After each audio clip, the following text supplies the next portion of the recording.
नमस्कार विद्यार्थी मित्रांनो, स्वागत आहे माझ्या यूट्यूब चॅनलमध्ये. तर या व्हिडिओमध्ये आपण बघणार आहोत की डायरेक्ट सेकंड इयर बी फॉर्मसाठी ॲडमिशन कसं घेणार आहे तुम्ही 2026 मध्ये. तर सध्या फक्त प्रोसिजर आहे रजिस्ट्रेशन अँड डॉक्युमेंट व्हेरिफिकेशन. तर पहिल्यांदा हे समजून घ्या की फक्त तुम्हाला रजिस्ट्रेशन आणि डॉक्युमेंट व्हेरिफिकेशन करायचं आहे. मेरिट लिस्ट लागणार आहे आणि त्यानंतर कॅप राऊंड, म्हणजे ज्या ठिकाणी तुम्हाला कॉलेजेस जे टाकायचे हे सगळे कॅप राऊंडमध्ये टाकायचे. आता सध्या फक्त एवढीच प्रोसिजर, रजिस्ट्रेशन आणि डॉक्युमेंट व्हेरिफिकेशन. तर साधारणतः हे डॉक्युमेंट्स,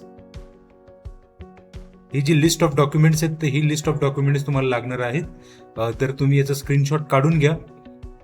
कॅटेगरीनुसार डॉक्युमेंट्स काही व्हॅरी होतात, पण काही कॉमन डॉक्युमेंट्स आहेत, जसं की 10वी 12वी लिव्हिंग सर्टिफिकेट, नॅशनॅलिटी, डोमिसाईल आणि डिप्लोमा मार्कशीट. तर हे डॉक्युमेंट सगळ्यांना कॉमन आहेत. बाकीचे जे caste validity, non criminal, EWS, तर हे तुम्ही कॅटेगरीनुसार बघून घ्या कोणते डॉक्युमेंट्स तुम्हाला लागू होतील. गुगलमध्ये आल्यानंतर महासीईटी असं टाईप करा. इथं पहिलीच वेबसाईट तुम्हाला दिसेल आणि याच्यामध्ये तुम्हाला एक ॲडमिशन पोर्टल 2026-27 असं दिसेल. इथं क्लिक करा. तर इथं क्लिक झाल्यानंतर पोस्ट ग्रॅज्युएट कोर्सेस आणि अंडर ग्रॅज्युएट कोर्सेस खाली स्क्रोल करा. खाली स्क्रोल केल्यानंतर पोस्ट ग्रॅज्युएट, अंडर ग्रॅज्युएट कोर्सेसमध्ये डायरेक्ट सेकंड इयर फार्मसी असं दिसेल. इथे कॅन्डिडेट रजिस्ट्रेशन आहे, तर तत्पूर्वी तुम्ही इम्पॉर्टंट डेट्स बघून घ्या. आता सध्या फक्त कॅन्डिडेट रजिस्ट्रेशन करायचं आहे. तर कॅन्डिडेट रजिस्ट्रेशन आणि डॉक्युमेंट व्हेरिफिकेशन एवढ्या 2 गोष्टी असणार आहेत. इथं रजिस्टर्ड ईमेल ID टाका तुम्ही आणि पासवर्ड ज्यांचं ऑलरेडी लॉग इन झालेलं आहे, आणि बाकीच्यांनी न्यू रजिस्ट्रेशनवरती क्लिक करा. आता न्यू रजिस्ट्रेशनवरती क्लिक केल्यानंतर इथं तुम्हाला ईमेल आणि पासवर्ड टाकायचं आहे. तर हा जो पासवर्डचा सिक्वेन्स आहे इथं खाली दिलेला आहे की 8 कॅरेक्टर्स असले पाहिजे, अप्पर केस, लोअर केस आणि एक स्पेशल कॅरेक्टर प्लस 1 नंबर, असं टोटल मॅक्सिमम 16 अंकांचा पासवर्ड चालू शकतो. त्यानंतर तुम्हाला डेट, नेम ॲज पर आधार कार्ड इथं टाकायचे आणि त्यानंतर डेट ऑफ बर्थ टाकायचे. यानंतरची जी प्रोसिजर आहे, तर तुम्हाला विचारलं जाईल की आधार कार्ड जे आहे, तर आधार कार्ड तुम्हाला पुढं अपडेट करण्यासाठी विचारलं जाईल आणि अपार ID जो आहे तो अपार ID पण विचारला जाईल. जर तुम्हाला अपार ID माहीत नसेल, अपार ID हा लागणारच आहे कंपल्सरी, तर तुम्ही हे गुगलमध्ये अपार ID असं टाका आणि अपार ID कसं शोधायचं आहे ते हे डिजी लॉकरमधून तुम्ही हा काढू शकता. तर डिजी लॉकरमध्ये एंट्री करण्यासाठी तर सगळ्यात पहिल्यांदा तुम्हाला आधार कार्ड लागेल आणि मग तुम्हाला अपार ID हा शोधता येईल. तर इथं तुम्ही लॉग इन करा. अपार ID साठी तुमचा मोबाईल नंबर टाका. मोबाईल नंबर हाच टाका की जो आधारला रजिस्टर्ड आहे, किंवा ट्राय युजिंग आधार. तर आधार नंबर इथं तुम्हाला टाकायचं आहे. त्यानंतर कंटिन्यू करायचं. तुम्हाला OTP येईल आणि OTP आल्यानंतर तुम्ही अपार IDचं डॉक्युमेंट जे आहे ते डाउनलोड करून घ्या. तर प्रत्येकाचं साधारणतः अपार IDचं डॉक्युमेंट असतंच, कारण तुम्ही ऑलरेडी डिप्लोमा झालेले, त्याच्यामुळे तुम्हाला अकॅडमिक बँक क्रेडिटचं हे अपार ID असणारच आहे. तर तुम्हाला हा कंपल्सरी लागणार आहे. पुढची जी प्रोसिजर आहे, तर तुम्ही पुढे ती कंटिन्यू करा. तुम्हाला OTP येईल आणि OTP तुम्हाला टाकायचे. तुम्हाला पेज असं ओपन होईल. तर न्यू युजर वरती रजिस्टर करा, कारण आपण फर्स्ट टाइम करत आहोत. त्यानंतर इथं विचारलेलं आहे name, first name and middle name as per SSC and HSC marksheet. तर तशाच पद्धतीने तुम्हाला टाकायचं आहे first name and middle name. First name म्हणजे तुमचं नाव आणि त्याच्यानंतर वडिलांचं नाव, आणि लास्ट नेम ते पण तुम्हाला इथं टाकायचं आहे. त्यानंतर तुमचा ईमेल ID आणि तुम्हाला पासवर्ड इथं टाकायचे. तर पासवर्ड टाकताना हे लक्षात घ्या की 8 कॅरेक्टरचा असला पाहिजे आणि मॅक्सिमम 16 कॅरेक्टर पर्यंत चालू, मिनिमम 8 कॅरेक्टर्स, आणि त्याच्यामध्ये एक नंबर असला पाहिजे, एक अप्पर केस लेटर, एक लोअर केस लेटर आणि एक स्पेशल कॅरेक्टर. जसं की माझं नाव विक्रांत आहे, मग V कॅपिटल असणार आहे आणि सपोज मी @123 असं टाकणार आहे, म्हणजे हे सगळ्या गोष्टी याच्यामध्ये येऊन जातात, हे लक्षात घ्या. त्यानंतर पुन्हा एकदा पासवर्ड कन्फर्म करायचा, डेट ऑफ बर्थ टाकायची आणि रजिस्टर वरती क्लिक करायचे. एकदा तुम्ही ईमेल व्हेरीफाय करण्यासाठी रजिस्टर केलंय तर तुम्हाला असं मेसेज येतो आणि तुम्हाला इथं तुमच्या ईमेल ID मधून तुम्हाला एकदा व्हेरीफाय करायचं आहे आणि त्यानंतर click here to re log in असं क्लिक करायचंय. तुम्ही पुन्हा आहे त्याच पेजवरती रिटर्न येणार आहात. तुम्ही आता रजिस्टर केलेलं आहे आणि त्यानंतर तुम्हाला साइन इन करायचंय. आता जो रजिस्टर्ड ईमेल आयडी वापरलाय आणि पासवर्ड जो तुम्ही टाकला होता तो पासवर्ड तुम्हाला इथं टाकून साइन इन करायचा आहे. जसंही तुम्ही लॉग इन करतात तर व्हेरीफाय ईमेल साठी एक ऑप्शन येतो आणि तो व्हेरीफाय केल्यानंतर तुम्हाला हे असं पुन्हा ऑप्शन येईल. तुम्ही पुन्हा एकदा लॉग इन करा. तर इथं पर्सनल डिटेल्स तुम्हाला टाकायचे आहेत. त्याच्यामध्ये मोबाईल नंबर, तो जो मोबाईल नंबर आहे तो चालूच टाका कारण ओटीपी तुम्हाला येणार आहे व्हेरिफिकेशन साठी. फादर नेम टाकायचं, ओनली फर्स्ट नेम, बाकीचे टाकायचे नाही. मदर नेम, फक्त मदर नेम एकच टाकायचं आहे, म्हणजे आईचं नाव पहिलंच. जेंडर सिलेक्ट करा, रिलिजन इंडियन. त्याच्यानंतर फॅमिली इन्कम, ते इथं विंडोज दिलेले आहेत, तुमच्या उत्पन्नानुसार तुम्ही ते सिलेक्ट करून घ्या. डिस्ट्रिक्ट सिलेक्ट केलं, पहिल्यांदा स्टेट सिलेक्ट करा, म्हणजे ऍड्रेस, थोडक्यात हा जो ऍड्रेसचा पार्ट आहे त्या ऍड्रेस सिलेक्ट करून घ्या, भरून घ्या सगळं. आणि त्यानंतर तुम्ही जसं डिस्ट्रिक्ट सिलेक्ट करतात तसं तालुके येतील, त्याच्यानंतर त्याच्यातले विलेज येतील, पिनकोड टाकायचंय, मोबाईल नंबर पुन्हा एकदा टाकायचा आहे, तो कंपल्सरी आहे. एसटीडी कोड हा टाकला नाही तर चालेल कारण इथं रेड नाहीये. करस्पॉन्डन्स ऍड्रेस आणि परमनंट ऍड्रेस सेम असेल तर तो तुम्ही सेम म्हणा, तुम्हाला पुन्हा टाकण्याची गरज नाही. आणि त्याच्यानंतर पुढं ऑप्शन्स आहे अदर डिटेल्स. तर अदर डिटेल्स मध्ये युअर डोमिसाईल ऑफ महाराष्ट्र, जर तुम्ही असाल तर यस म्हणा, नसेल तर नो म्हणा. आणि डिसेबिलिटी तुम्हाला याचं सर्टिफिकेट लागेल असेल तर, त्यानंतर तुमचं पासिंग इयर किती कोणतं होतं 10वीचं ते तुम्हाला इथं टाकायचं आहे. त्यानंतर सिलेक्ट द स्कूल स्टेट, तर महाराष्ट्र तुमचं असणार आहे. त्यानंतर पुढे काही डिटेल्स येतील तर ते तुम्हाला टाकत चालायचे, जसं की तुम्ही 12वीला कधी होतात तर ते तुम्हाला टाकायचे. आणि त्यानंतर सेव्ह द चेंजेस वरती क्लिक करायचे. बाकीचे डिटेल्स पण याच्यामध्ये येतील, ते जसे येतील तसे तुम्ही टॅब भरतात तसे ते ओपन होतील आणि मग सेव्ह करा. आता हे सगळं झाल्यानंतर तुम्ही जसं सेव्ह करतात तसं इथं सेंट्रलाइज ऍडमिशन प्रोसेस, तर त्याच्यावरती क्लिक करा. तुम्ही इथं क्लिक केल्यानंतर तुम्हाला इथं वेगळे कोर्सेस दिसतील.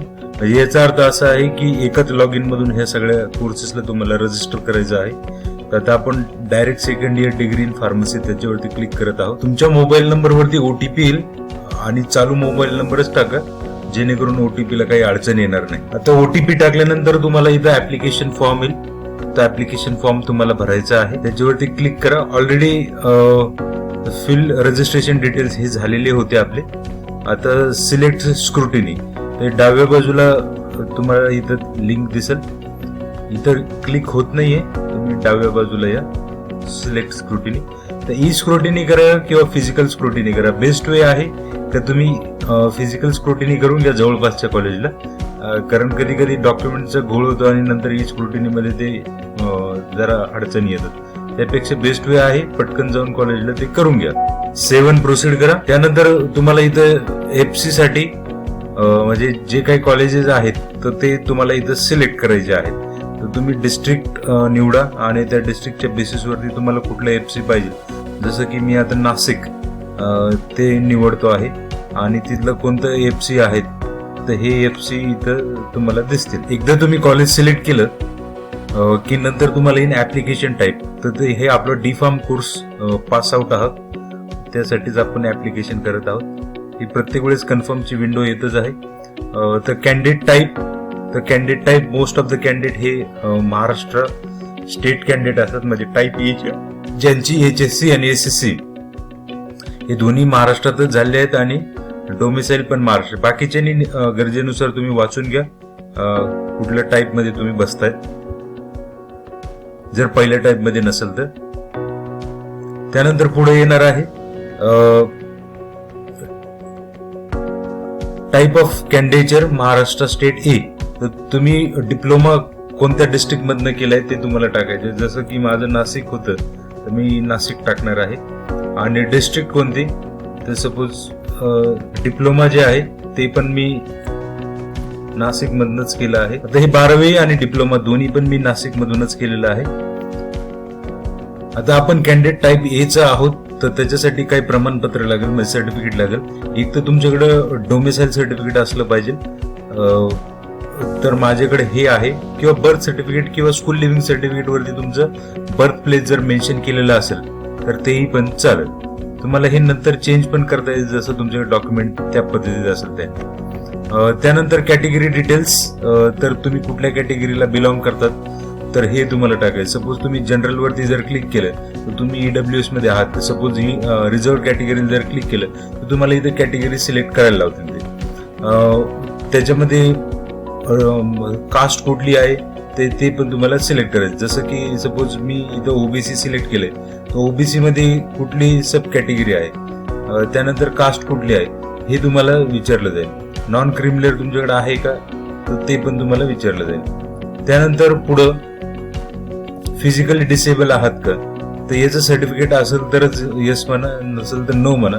डिफेन्स मधून तुम्ही करणार आहात का, जर डिफेन्स मधून नसेल तर नो करा. शक्यतो ह्या दोन्ही गोष्टी नसतातच, खूप कमी स्टुडंट त्यांच्याकडे ह्या गोष्टी असणार आहेत. त्यानंतर नॅशनॅलिटीसाठी तुम्ही काय देणार आहात. नॅशनॅलिटी सर्टिफिकेट असेल बाय तहसीलदार किंवा डेप्युटी कलेक्टर तरी चालेल, आणि तुमच्या स्कूल लिव्हिंग सर्टिफिकेट वरती शक्यतो इंडियन असं लिहिलेलं असतं तर ते पण चालेल, किंवा बर्थ सर्टिफिकेट हे पण चालेल. आता माझे school living certificate, school living म्हणजे तुम्ही जी रिसेंट जी एक्झाम पास आउट केलेली आहे, म्हणजे डिप्लोमा एक्झामची पास आउट केलेली आहे त्या संदर्भात हे school living certificate. School living म्हणजे हे कॉलेज लिव्हिंग सर्टिफिकेट, ते बाय डिफॉल्ट नाव आहे स्कूल लिव्हिंग सर्टिफिकेट. त्यानंतर पुढे आलं ते म्हणजे तुमचं क्वालिफिकेशन डिटेल्स.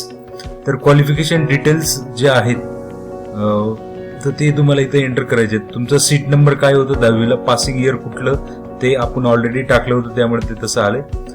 त्यानंतर ऍग्रिगेट मार्क्स हे सगळं विचारलेलं आहे. डिप्लोमा तुम्ही पास आहात का, येस पास आहोत. त्यानंतर हे तुमचं पॅटर्न जे होतं ते अॅन्युअल पॅटर्न आहे, आपल्याकडे सेमिस्टर पॅटर्न नाही. त्यानंतर diploma final year seat number तो एक विचारलेला आहे, आणि एनरोलमेंट नंबर, तर हे तुम्हाला दोन्ही पण रिझल्ट वरती भेटून जातील. पासिंग इयर हे पण तुम्ही रिसेंटलीच पास झाले आहात. त्यानंतर डिप्लोमा कोर्स, तर कोणता डिप्लोमा, तर इथं फक्त फार्मसीचं ऑप्शन आहे ऍक्च्युली. आणि डिप्लोमा इन्स्टिट्यूट कोणतं होतं तर याच्यातून तुम्हाला इन्स्टिट्यूटचं नाव चेक करायचं आहे. आता जसं की मी नाशिक टाकले होते त्याच्यामुळे नाशिक मधलेच इथं येणार आहेत, कारण ऑलरेडी मी एकदा नाशिक टाकलं होतं. आता माझं झालंय हे Pravara education society college of pharmacy, तर हे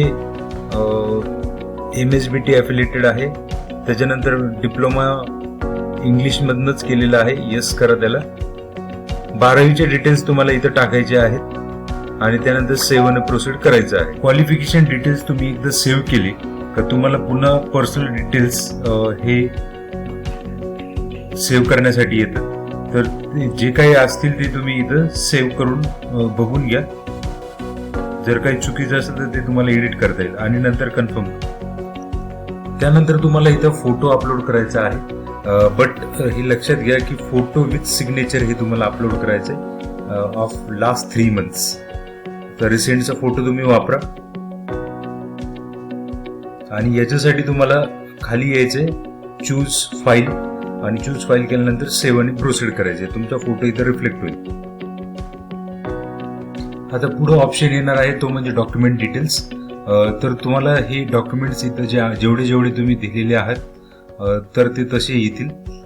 म्हणजे जसं आपण वरती भरतोय, म्हणजे त्यातले काही कॉमन डॉक्युमेंट्स आहेत 10वी 12वी, आणि school living certificate. School living म्हणजे तुमचं कॉलेज लिव्हिंग सर्टिफिकेट, तर ज्याच्यावरती नॅशनॅलिटी आणि बर्थ प्लेस मेन्शन केलेला आहे. डोमिसाईल सर्टिफिकेट, कास्ट सर्टिफिकेट, तुम्ही जर कास्ट सर्टिफिकेट आहे तर ते तुम्हाला इथे अपलोड करायचं. सगळ्यांना ते येणार नाही, जसे तुम्ही कॅटेगरी सिलेक्ट करतात त्याप्रमाणे हे डॉक्युमेंट्स येत असतात. आणि सगळ्यात महत्वाचं म्हणजे नॉन क्रिमिनल जे आहे ते 31 मार्च 2026 पर्यंत ते व्हॅलिड असलं पाहिजे, तरच ते घेतलं जाईल, नाही तर घेतलं जाणार नाही. तसे 3-4 दिवस लागतात नॉन क्रिमिनल काढण्यासाठी. जर नसेल तुमचं तर ते तुम्हाला इथं तुम्ही नव्याने काढून घ्या ते पटकन. आणि हे तुमचे डिप्लोमाचे जे मार्कशीट आहेत फायनल सेमिस्टरचे ते तुम्हाला इथं अपलोड करायचं आहे फायनल इयरचे, आणि त्यानंतर सेव्ह अँड प्रोसीड करायचं. आणि याच्यानंतर तुम्हाला फी भरायची आहे. तर ती फी तुम्ही QR कोड किंवा गुगल पे, फोन पे याने ती भरू शकतात. याच्या व्यतिरिक्त जर कोणाला काही अडचणी असेल तर तुम्ही कमेंट बॉक्समध्ये कमेंट करा, मी नक्कीच त्याचं उत्तर देण्याचा प्रयत्न करेन. धन्यवाद.